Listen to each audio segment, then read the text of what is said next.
और परमेश्वर की आग निकली और दो। अरे प्रभु जी क्या कर रहे हैं? अरे मूसा के भतीजे हैं ये लोग, पादरी साहब के बेटे हैं ये लोग। सबसे पहले अगर न्याय होगा तो प्रभु के लोगों का न्याय होगा। ध्यान से सुनिए, you will be responsible, you will be accountable.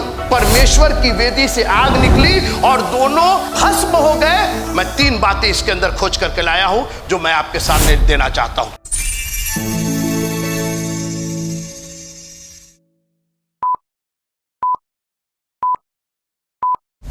लय व्यवस्था की पुस्तक, लय व्यवस्था की पुस्तक, लय व्यवस्था की पुस्तक उसका 10वां अध्याय मैं पढ़ना चाहता हूं। लय व्यवस्था की पुस्तक उसका 10वां अध्याय पहली आयत से। ठीक है, 2 नाम आपको दिखाई दे रहे हैं उसके अंदर। कौन कौन नाम दिखाई दे रहे हैं उसमें? लय व्यवस्था की पुस्तक और उसके, हाँ बोलिए, जोर से बोलिए। आदाब और नहीं, एक और नाम है उसके अंदर, जरा। हाँ, ये कौन है? ये कौन है? और ये कौन है? ये कौन है? और ये हारून किसका भाई था? मूसा का भाई था। हारून के 2 पुत्र, और भी पुत्र थे लेकिन 2 पुत्र थे। अब ध्यान से सुनिएगा मेरी बात। नादाब और अबीहू, यही ना? नादाब और अबीहू, 3 जन। और इनका काम था मंदिर की सेवा करना। इनको स्पेशल अभिषेक किया गया था। अंग्रेजी में कॉन्सिक्रेट बोलते हैं। कॉन्सिक्रेट मतलब अभिषेक, किसी चीज के लिए अलग निकाला जाना।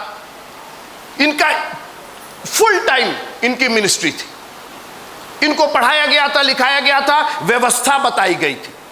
ये बाइबल कॉलेज गए थे। बाइबल कॉलेज को सेमिनरी भी बोलते हैं। ये लोग सेमिनरी गए थे, एक एक चीज पढ़े थे। अच्छा, निर्गमन की पुस्तक तक 9वें अध्याय तक मूसा को परमेश्वर बुलाते थे, बात करते थे, लेकिन प्रभु बोले कि मूसा बहुत काम है तुम्हारे पास, थोड़ा सा काम बांटो तुम। अब टैबरनिकल बन गया, तंबू बन गया, मेरा निवास स्थान बन गया है। अच्छा, एक बात याद रखिएगा कि प्रभु अपने भवन में कभी बहुत इंटरेस्टेड नहीं रहते हैं। हाँ, बहुत आप मुश्किल घबराइए नहीं, मेरी बात सुनिए पहले आप। शुरू से प्रभु अपने भवन कहां पे है? कहां प्रभु कर रहे? टेंट में रहते, टेंट में रहते। टेंट ही बनवाया उन्होंने, बोले टेंट में रहेंगे। और दाऊद बहुत चक्कर में पड़े, बोले कि हम तो देवदार वाले घर में रहते हैं और आपका संदूक टेंट में रहता है। दाऊद का घर बन गया था, वो भी देवदार का, टीक वुड का, सीडर वुड का, और परमेश्वर का संदूक टेंट में। परमेश्वर ने कहा क्या तुम लोग बात कर रहे हो? स्वर्ग मेरा सिंहासन, धरती मेरी पैरों की चौकी। कौन सा मकान तुम लोग बनाओगे? आज हम लोग पगलाए रहते हैं। परमेश्वर का भवन, परमेश्वर का भवन। अभी सुनिएगा, आके तो आई है क्या? परमेश्वर का भवन। अरे चर्च है, चर्च है। अरे जी नहीं, यहां परमेश्वर नहीं रहते, परमेश्वर यहां रहते। हालेलुया। हाँ, हमारा प्रभु इन 4 दीवारी में नहीं रहता है। अब सुनिए, तो आप कहिएगा कि तब ये चर्च वर्च का क्या मामला है? बहुत से लोग नए लोग हैं तो बोले चर्च, तो फिर चर्च नहीं है ये क्या? जी नहीं, ये चर्च नहीं है। चर्च हम और आप है। अंग्रेजी में चर्च जो है उसकी स्पेलिंग क्या होती है? CHURCH। यू मतलब तुम चर्च हो। क्या तुम नहीं जानते कि तुम परमेश्वर का मंदिर हो? ठीक, तो अब इस भवन की क्या जरूरत है? इतना इस पर आप खर्च करते हैं और फलाना ठिकाना, कोई नुकसान न पहुंचाने पाए, ये वो। सुनिए, नए नियम में आकर के 12 चेले यीशु मसीह के। आशु भाई, कितने चेलों के पास चर्च था? आप बताइए तो। किसी ने चर्च भवन बनाया क्या? एक जन के पास चर्च नहीं था। ना पतरस, ना याकूब, ना यूहन्ना, ना पौलुस। कहे भाई तुम लोग तो इतने बड़े बड़े प्रचारक हो, तुम लोग का तो बड़ा बड़ा चर्च होना चाहिए। ये चर्च नहीं है। तो क्या है ये? फिर बात क्या कर रहे हैं? ये यीशु मसीह ने कहा कि जब तुम अंतिम दिन को आते हुए देखो तो इकट्ठा होना मत छोड़ना। हालेलुया। तो अब सवाल इस बात का है, जब इकट्ठे होंगे तो कोई जगह चाहिए ना, तो ये इकट्ठा भवन है। हालेलुया। यहां प्रभु के लोग क्या होते हैं? इकट्ठे होते हैं। आपके लिए है ये प्रभु। आप तो प्रभु को लेकर के आ रहे हैं। प्रभु तो ऑलरेडी यहां है। प्रभु यहां नहीं है, प्रभु यहां है, क्या तुम नहीं जानते कि तुम परमेश्वर का मंदिर हो और परमेश्वर का आत्मा तुम में बसता है। आप यहां पर इकट्ठे होते हैं तो इसको पीस टैबरनेकल इकट्ठा भवन बोलिए। हालेलुया। यहां इकट्ठे होते हैं और इसीलिए प्रभु, अरे यीशु मसीह ने कहा, वो चले आए कहने कि प्रभु देख कैसे कैसे पत्थर, कैसी कैसी नक्काशी, कितना सुंदर टेम्पल, कितना सुंदर, ये हम लोग क्या चर्च बनाएंगे जो वहां का सुलेमान ने जो मंदिर बनाया था। यीशु मसीह ने कहा ढा दो इसको, ढा दो 3 दिन में। सोचिए कोई चर्च के प्रति ऐसा कहे तो कैसा लगेगा, है तोड़ दो इसको। और खास करके अभी यीशु मसीह कहे ढा दो इसको, तोड़ दो इसको, मैं 3 दिन में खड़ा कर दूंगा। वो अपने शरीर के बारे में करते, वो पुनरुत्थान के बारे में करते। बोले तुम लोग इसी में फंसे रह जाओगे, हम लोग अन्य जातियों के बीच में है ना, तो इन लोग का तो मंदिर होना चाहिए, इन लोग का तो स्थान होना चाहिए, इन लोग का तो जगह होना चाहिए इनका। हमारे प्रभु ने कहा हमको बांध के मत रखो, आसमान आकाश स्वर्ग मेरा सिंहासन है और पृथ्वी मेरे पांव की चौकी है, मेरे लिए कौन सा भवन तुम बनाओगे। एनीवेज अब लेकिन पुराने नियम में सब चीज फिजिकल होती थी और नए नियम में वो स्पिरिचुअल हो गई। तो हारून नाम के एक याजक थे, इनके 2 बेटे थे। इन लोग को जिम्मेदारी दी गई थी बलिदान चढ़ाओ, आग जलाओ, बड़े, आप पढ़िएगा वो सब, हम इसीलिए नहीं पढ़वाते क्योंकि बहुत लंबा चौड़ा है और आप घर पर उसको पढ़िएगा। इनका काम था मंदिर की सेवा करना, टैबरनेकल की सेवा करना, ऑल्टर पर वेदी पर जाकर के सब काम करना। आप खड़े रहिए, मैं पढ़ रहा हूं। तब नादाब और अबीहू नामक हारून के 2 पुत्रों ने अपना अपना धूपदान लिया और उनमें आग भरी। अंग्रेजी में जो ओरिजिनल लिखा है कि एक अलग वाली आग भरी। अब क्या अलग वाली आग थी वो कोई जानता नहीं, लेकिन कोई ऐसी आग थी जो परमेश्वर वाली आग नहीं थी। वहां जो आग जल रही थी ये कुछ अपनी आग लेकर के आए थे। अभी सुनिएगा, आग भरी और उसमें धूप डालकर उस ऊपरी आग को जिसकी आज्ञा यहोवा ने नहीं दी थी, बगल वाले को देख के कहिए यहोवा ने आज्ञा नहीं दी थी। बगल वाले को देख के बोलिए आज्ञा नहीं दी थी। तो तुम क्या समझ रहे हो, आज्ञा दी थी? बगल वाले को देख के नहीं दी थी आज्ञा। हाँ, हमको परेशान मत करो, आज्ञा नहीं दी थी। उसमें धूप डालकर उस ऊपरी आग को जिसकी आग, हम इसलिए धीरे धीरे जा रहे हैं ना कि आपको समझ में आए। ये बहुत महत्वपूर्ण ये घटना हुई है, बड़ा बवाल हुआ है यहाँ पर, आपको थोड़ा समझना पड़ेगा। ऊपरी आग को जिसकी आज्ञा यहोवा ने नहीं दी थी यहोवा के सम्मुख अर्पित किया। तब यहोवा के सन्मुख से आग निकली और इन दोनों जन को भस्म कर दिया। मैं इसीलिए इतना टाइम ले रहा था, 10 मिनट में। अरे भाई, मौत हुई है यहां पर, और मौत सड़क पर नहीं हुई है। मौत ये बाहरी लोगों ने, अन्य जातियों ने नहीं मौत दी है। 2 लोग भस्म हुए हैं, 2 पुजारी भस्म हुए हैं, 2 प्रभु के सेवक जल करके राख हो गए, वेदी पर राख हो गए। आशु भाई आप सुन रहे हैं, एक्सपर्ट थे ये लोग और किसी को आज्ञा नहीं थी, बाहर रहो सब लोग। आपको याद होगा पिछली बार हमने वीडियो में कहा था कि अक्सर लाइन मैन जो है वो लाइन से गिर के मर जाते हैं। वो कोई दिहाड़ी वाले नहीं होते, कोई इधर उधर वाले नहीं होते, कोई ठेला ठेली वाले नहीं होते, वो लाइन मैन ही होते हैं उनको चढ़ने का। लेकिन कहीं ना कहीं कोई प्रॉब्लम हो गई, कोई गलती हुई उनसे और वहीं से टप से नीचे गिरे और मर गए।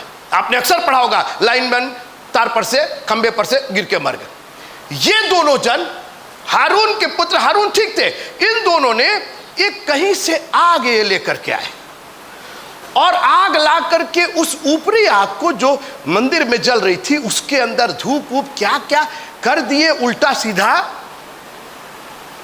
और परमेश्वर की आग निकली और दो। अरे प्रभु जी क्या कर रहे हैं? अरे मूसा के भतीजे हैं ये लोग, पादरी साहब के बेटे हैं ये लोग, हाँ मोटा मोटा दान देते हैं ये लोग, क्या कर रहे हैं प्रभु जी? अरे इन दोनों को छोड़ दीजिए, उनको मुआ दीजिए, उनको मुआ दी ना। सबसे पहले अगर न्याय होगा तो प्रभु के लोगों का न्याय होगा। ध्यान से सुनिए, अन्य जातियों का तो जो होगा सो होगा। आप अपने बारे में सोचिए, you will be responsible, you will be accountable. अगर आपने अपने आप को नहीं संभाला, हारून के बेटों को 2 सेकंड में भस्म कर दिया। परमेश्वर की वेदी से आग निकली और दोनों भस्म हो गए, वहीं खत्म हो गए। सुनते रहिए। तब यहोवा के सन्मुख से आग निकली और उन दोनों को भस्म कर दिया और वे यहोवा के सामने मर गए। तब मूसा ने हारून से कहा, यह वही बात है जिसे यहोवा ने कहा था कि जो मेरे समीप आए अवश्य है कि वह मुझे पवित्र जाने और सारी जनता के सामने मेरी महिमा करे। और हारून चुप रहा। मैं 3 बातें इसके अंदर खोज करके लाया हूं जो मैं आपके सामने देना चाहता हूं। अब सवाल इस बात का है कि ये इतनी बड़ी गलती कर कैसे बैठे। सुनिएगा, सुनिएगा, मेरी ओर देखिएगा भैया, सब लोग देखिएगा मेरी ओर। ए बाबू मेरी ओर देखो। ये दोनों जन, ज्ञान भैया, कोई तो गलती लाइनमैन से हुई है? या तो शटडाउन नहीं लिए हैं, चाहे कुछ पहन करके नहीं गए हैं, रबर का चप्पल नहीं, जो भी है कुछ तो गलती हुई है कि नहीं हुई?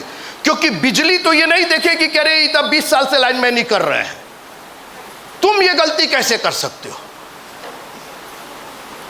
और विक्रांत भैया, इसकी प्रॉब्लम जानते कहां से शुरू हुई? दोनों पिए हुए थे। Both of them were drunk. ना आप कहेंगे अरे क्या बोल रहे हैं? हारून के बेटे हैं, मूसा के क्या थे? भतीजे थे। और आप बोल रहे हैं ये पिए हुए थे। ये पी करके, और प्रभु के आप सुन रहे हैं कि नहीं सुन रहे हैं? कितने लोग पीते हैं? कितने लोग पीते हैं? सब लोग पिए रहते हैं। खाली सबका बोतल ही नहीं होता है, कई लोग अहंकार में नशे में चूर है, कई लोग अपनी गरीबी के नशे में, अरे दुनिया के नशे। और आशु भाई, ये दोनों नशे में थे। आप कहेंगे क्या बात कर रहे हैं? हम बात कर ही दे रहे हैं। 8वां पद पढ़ रहे हैं हम, और उसके बाद 9वां पढ़ेंगे। फिर यहोवा ने हारून से कहा, जब तू या तेरे पुत्र मिलाप वाले तंबू में आए, ये जनता के लिए नहीं, तू और तेरे पुत्र, यानी सेलेक्टेड लोग, बाकी जनता तो बाहर है। जब तू मिलाप वाले तंबू में आए, तब तुम में से कोई ना तो दाख मधु पिए हो और ना किसी प्रकार का मदिरा पिए हो। जब लग जाएगा तो आग तो डिफरेंट हो ही जाएगी, फिर तो धूप भी अलग हो जाएगा, फिर तो जो प्रभु ने नहीं कहा है वो भी हो जाएगा। Can you imagine that? ये हारून और उसके पुत्रों का प्रॉब्लम था, और आज मसीहियों की प्रॉब्लम। अरे बहुत से पादरी पी करके और पुलपिट के ऊपर, और जैसा मैंने कहा, सिर्फ ये दाखरस का और दाख मधु का नशा नहीं, अलग अलग नशा है। कई लोग, हमको सामने नहीं बुलाया गया, हमारा नाम नहीं लिया गया, हमको पूछा नहीं गया, परमेश्वर ने भस्म कर दिया। 3 बातें। 12 बज गया। ये बात मैं अगले क्योंकि ये बात बहुत महत्वपूर्ण है, मैं अगले संडे इसको पकड़े रहिएगा। पापा वहीं खड़े थे, हारून वहीं खड़े थे, और जब भस्म हुए तो लिखा है हारून चुप रहा। क्या बोलेगा? क्या बोलेगा? क्योंकि हारून को मालूम था कि दोनों ड्रंक थे। मसीहियों, खुदा को लाइटली मत लेना। हालेलुया। पियो जितना पीना है, भस्म होने के लिए तैयार रहना। 3 बातें मैं आपको बताऊंगा कि प्रभु की वर्शिप कैसे करें। 3 बातें। अरे ठीक है, आपको शारीरिक रूप से भस्म नहीं करेगा, लेकिन आपकी जिंदगी को तो दलिद्र बना ही देगा, यह भी जान लीजिए। आपकी जिंदगी में, आपके परिवार में कभी आशीषें नहीं आएंगी। पीजिए जितना पीना है आपको, करिए नशा जितना करना है आपको। उस वक्त तो तुरंत न्याय होता था, परमेश्वर की आग निकली और उसको वहीं भस्म कर दिया, और हारून चुप रहा। क्यों हारून चुप रहा? अरे तुमको तो, अरे तुम्हारे बेटे थे वो, तुमको कह रहे क्या ये क्या, अरे वो तो इतने तरीके से। हारून को मालूम था कि गलती तो हो गई। ये गलत तो थे। अपने लोगों को सबसे पहले खुदा ने पनिश किया। और मसीहियों याद रखना, आप जो पीस चर्च से जुड़े हो, खबरदार, जो इस मद्यपान की आदत आपने रखी, ये मदिरा आपको बर्बाद कर देगा। हम आगे चल करके इस पर और खुलासा करेंगे, आप मेरे साथ रहिए, हम यहीं तक नहीं छोड़ेंगे आप। और आपको मालूम है कि खुदा का कलाम बहुत खूबसूरत कलाम है, बहुत गंभीर बातें। आज किसी ने बहुत अच्छा कहा, मैं सुबह गया था वो कौआ बाग चर्च में, वहाँ मैंने प्रीच किया, तो किसी ने बहुत अच्छा कहा कि बाइबल को कितनी बार पढ़ा जा सकता है, साल में कितनी बार पढ़ा जा सकता है। लोग पढ़ते हैं ना उत्पत्ति, तो किसी ने बड़ा अच्छा जवाब दिया, बोले एक को बार आप नहीं पढ़ सकते। अरे मैंने पन्ना पलट करके वो पढ़ना, तो पढ़ना थोड़े होता है। अरे उसमें तो इतनी बातें हैं ना कि आपकी ज़िंदगी बीत जाएगी, आप पढ़ नहीं पाइएगा कभी। आप सोच रहे हैं कि हम 3 बार बाइबल पढ़ लिए, 4 बार पढ़, वो पढ़ने से क्या फ़ायदा? पढ़ने को तो ऐसे कुछ भी आदमी पढ़ लेता, जब तक समझे ना तो क्या फ़ायदा उसका। पढ़ने को तो जो बच्चे फेल होते वो भी पढ़ ही रहे होते हैं, लेकिन वो किस टाइप का पढ़ रहे हैं आपको मालूम है? जब फेल हो गए तो क्या पढ़े हो तुम? हाँ, वो तो कहते हैं कि हम तो पढ़ने जा रहे हैं, हम तो पढ़ ही रहे थे, हम तो क्लास रोज जाते थे। खुदा का कलाम बहुत गहरा कलाम है। और प्रभु का धन्यवाद कीजिए कि आप पीस चर्च से जुड़े हैं। इस कलाम को ख़त्म मत होने दीजिएगा, हटने मत दीजिएगा अपनी फालतू चीज़ों से, दुनिया की चीज़ों से। मैं तो आपको बताऊं, जब ये वर्शिप कर रहे थे यहाँ पे, मुझको तो ऐसा लग रहा था कि मैं हेवन में हूँ बिल्कुल। दुनिया की मेरे से ज़्यादा जगह और देश आप नहीं घूमे होंगे, मुझसे ज़्यादा खूबसूरत जगह नहीं देखे होंगे आप, मुझसे बड़ा चर्च और कॉन्ग्रीगेशन और चर्च नहीं देखे होंगे। लेकिन यहाँ पर जब प्रभु की उपस्थिति होती है ना, तो हमको ऐसा लगता है कि आसमान ज़मीन पर उतर गया है। Thank you Jesus. और ऐसी चीज़ को आप इतने पी के चले गए, टाइम से नहीं जा रही। सब पीना है आपका, ये सब पीने में है, आपके नशे में है, आपको देर से आने का नशा है। हम तो टाइम से जाएंगे ही नहीं, हम तो नशे में है। कोई नींद के नशे में है, कोई चाय के नशे में है, कोई सवेरे नहीं उठने के नशे में है। करिए जितना नशा करना, जब परमेश्वर की आग भड़केगी तो बगल वाला नहीं, तंबू के बाहर वाले लोग नहीं, सब जिंदा थे।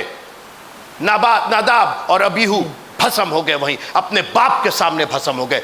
मूसा के सामने भस्म, मूसा खड़ा था, हारून खड़ा था, और उनके सामने दोनों जल करके मर गए। ना मूसा कुछ कर पाए और ना हारून कुछ कर पाए। खुदा के कलाम को, खुदा की आत्मा को इतना हल्का मत समझिएगा। अगर आप यहाँ पर खाली तफरी करने आ रहे हैं, बंद कर दीजिए, आप ज़्यादा सुखी रहेंगे।